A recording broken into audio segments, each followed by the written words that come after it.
Hello everyone, मोहित study IQ centre में आपका स्वागत है। आज हम मध्यकालीन भारत के इतिहास से संबंधित जीके के क्वेश्चंस देखेंगे जो सभी प्रतियोगी परीक्षाओं के लिए महत्वपूर्ण है।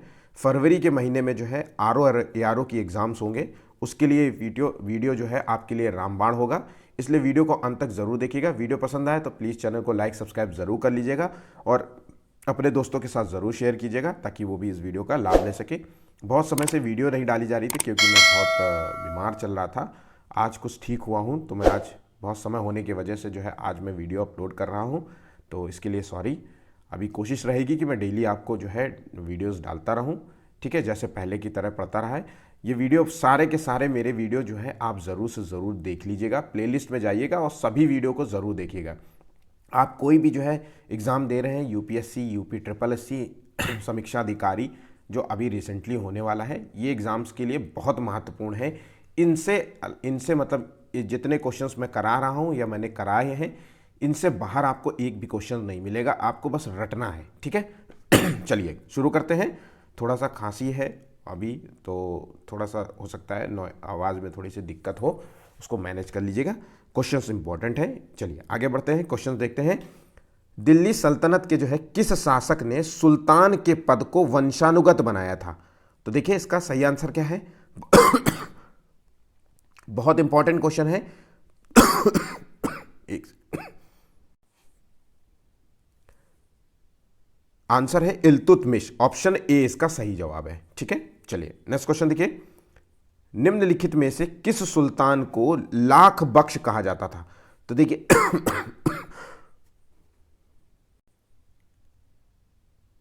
इसका सही आंसर है कुतुबुद्दीन ऐबक। ऐबक को लाख बख्श कहा जाता था। ऑप्शन सी इसका सही आंसर है, ठीक है। चलिए नेक्स्ट क्वेश्चन देखिए।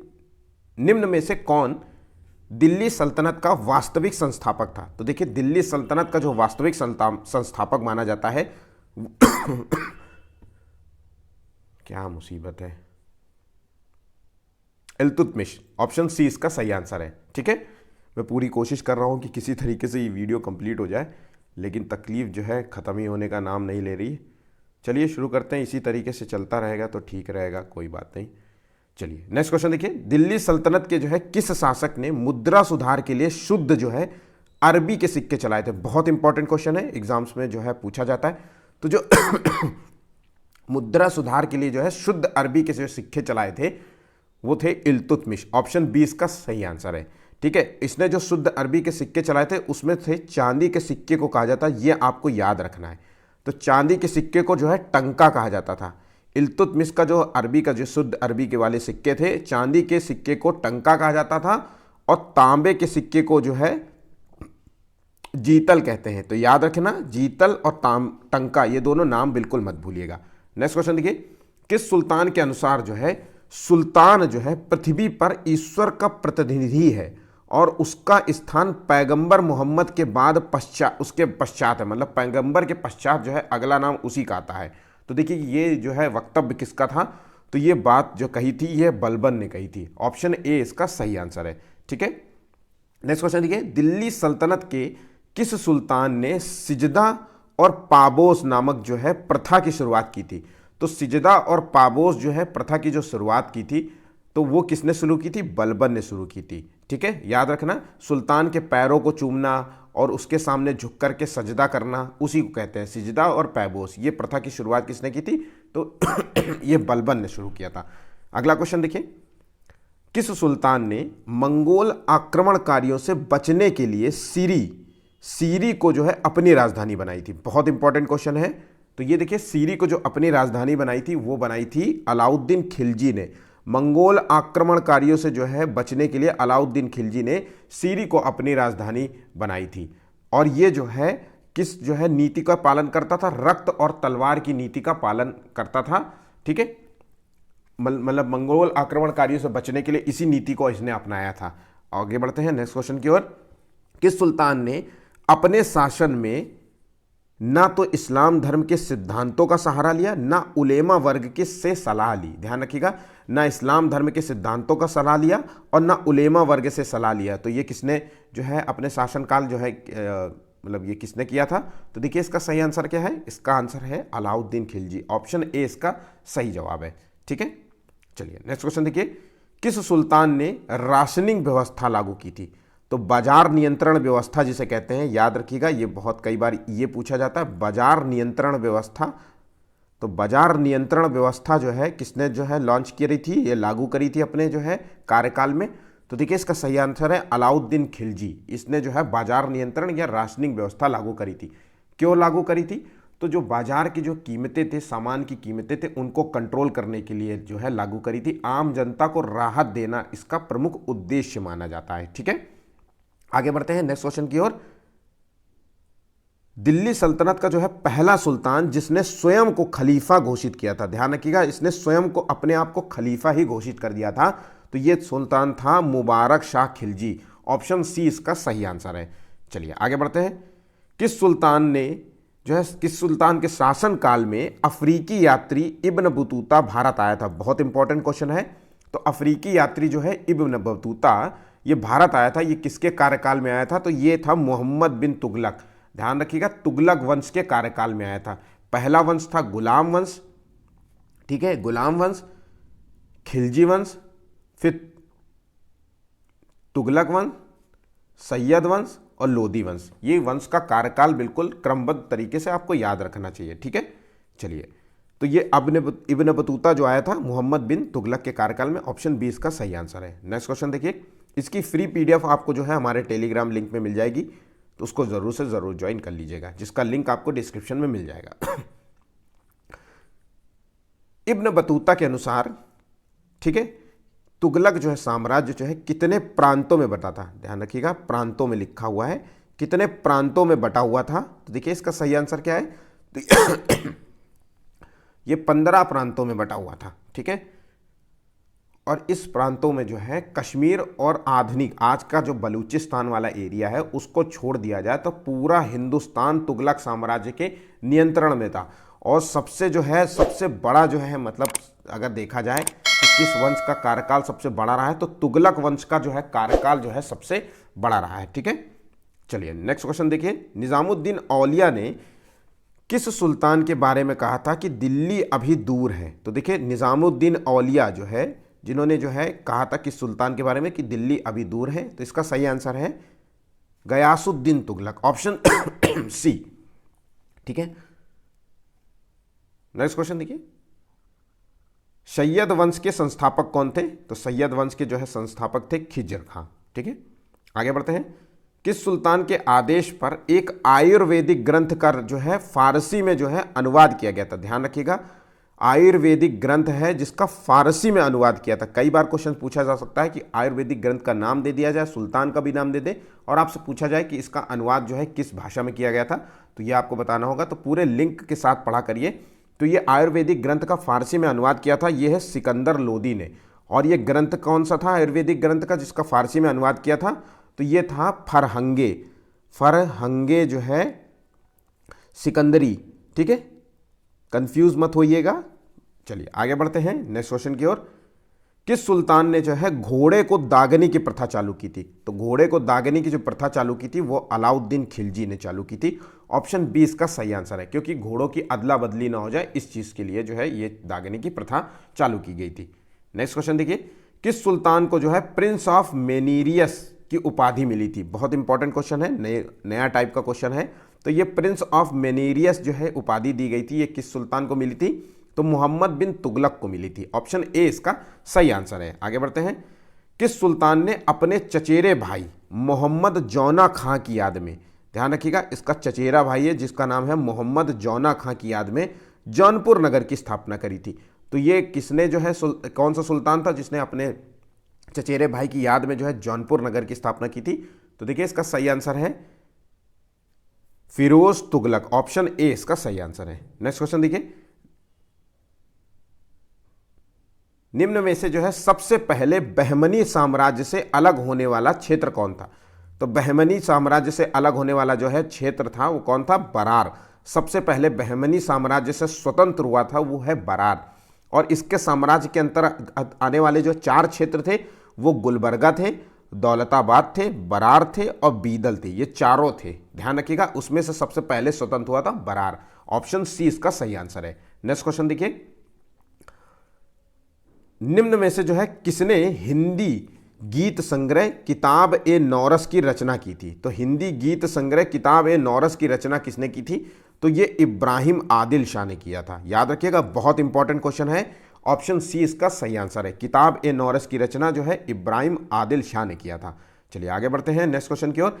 किस साम्राज्य में नंदिनागढ़ी लिपि का प्रयोग किया जाता था? तो ये एक भाषा थी, जैसे देवनागरी लिपि होती है उसी तरीके से नंदिनागढ़ी जो है लिपि का प्रयोग किया जाता था।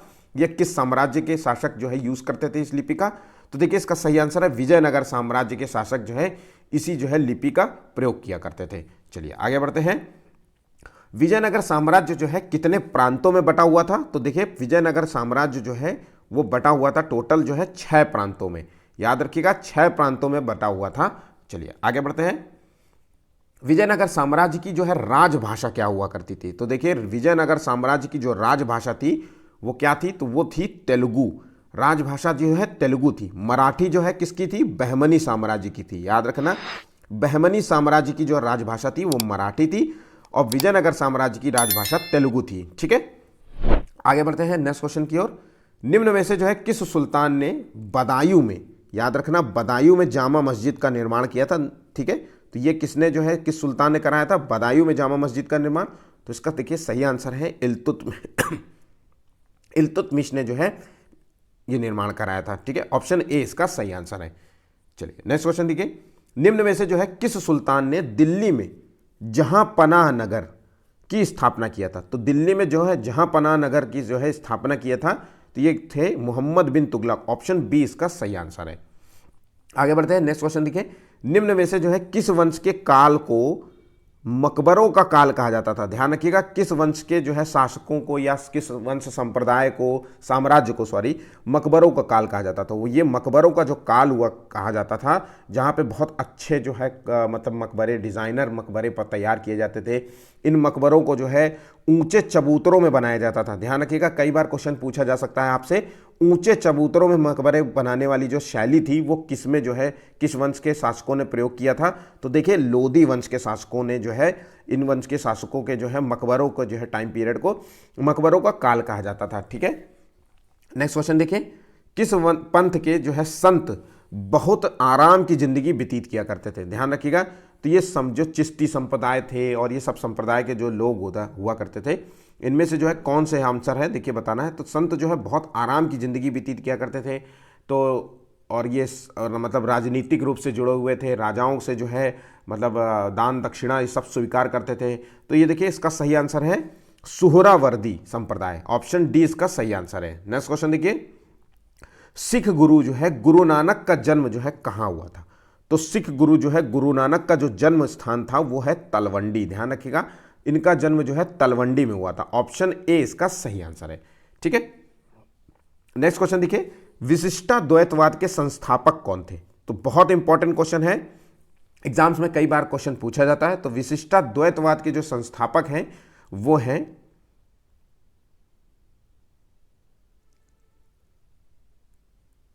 इसका सही आंसर है माधवाचार्य। ठीक है, एक सेकेंड, मुझे कुछ कंफ्यूज हो रहा हूं, कंफ्यूजन है मुझे इस मामले में। विशिष्टाद्वैतवाद के जो संस्थापक माने जाते हैं वो है रामानुज। ऑप्शन डी इसका सही आंसर है, क्योंकि देखिए शंकराचार्य ने जो है अद्वैतवाद की जो है स्थापना की थी। अद्वैतवाद बहुत इंपॉर्टेंट है, याद कर लीजिएगा अद्वैतवाद। और माधवाचार्य ने जो है वो द्वैतवाद के संस्थापक माने जाते हैं, द्वैतवाद। ठीक है, उसमें निम्बार्क जो है वो द्वैतवाद के संस्थापक हैं। याद रखना, द्वैतवाद के संस्थापक हैं। ठीक है, इस तरीके से जो है रामानुज जो है विशिष्टाद्वैतवाद के संस्थापक हैं। ठीक, चलिए आगे बढ़ते हैं। तुलसीदास जो है किस मुगल शासक के समकालीन थे?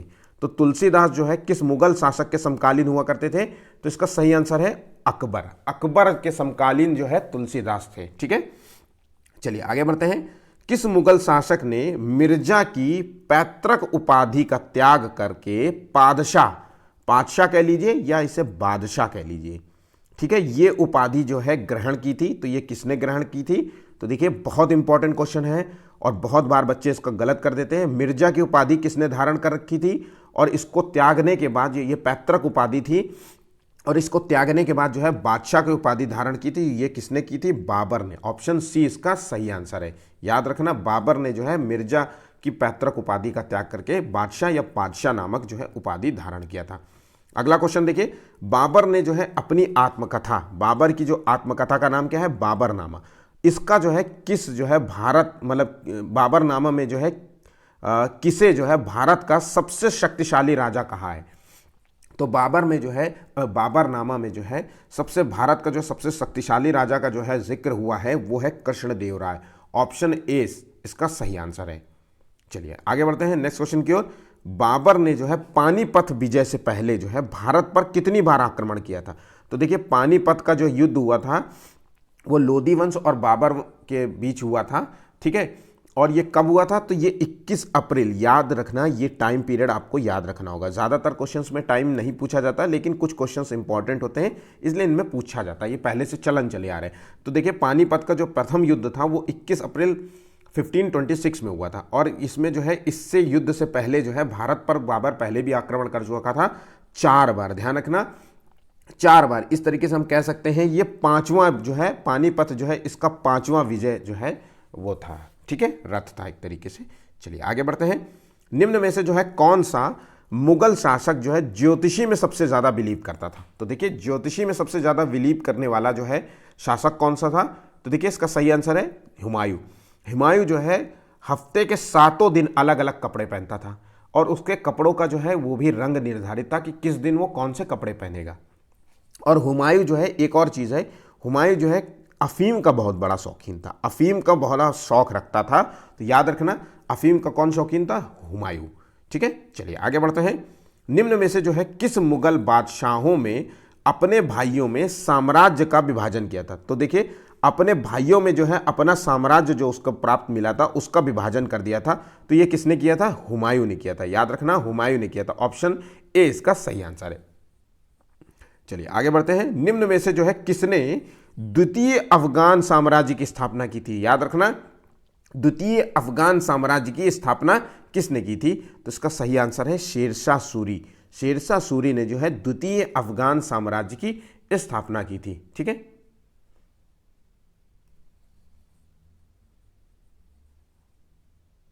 आगे बढ़ते हैं।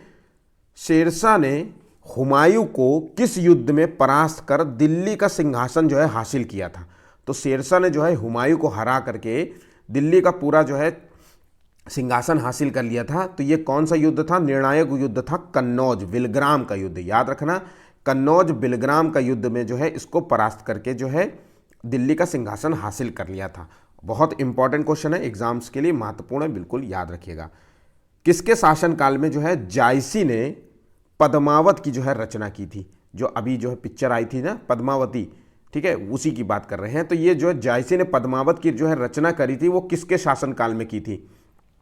तो ये काल था शेरशाह सूरी का। ध्यान रखिएगा शेरशाह सूरी का काल था, ठीक है। और ये रचना हुई थी करीब करीब आसपास 1540 के आसपास हुई थी, ठीक है।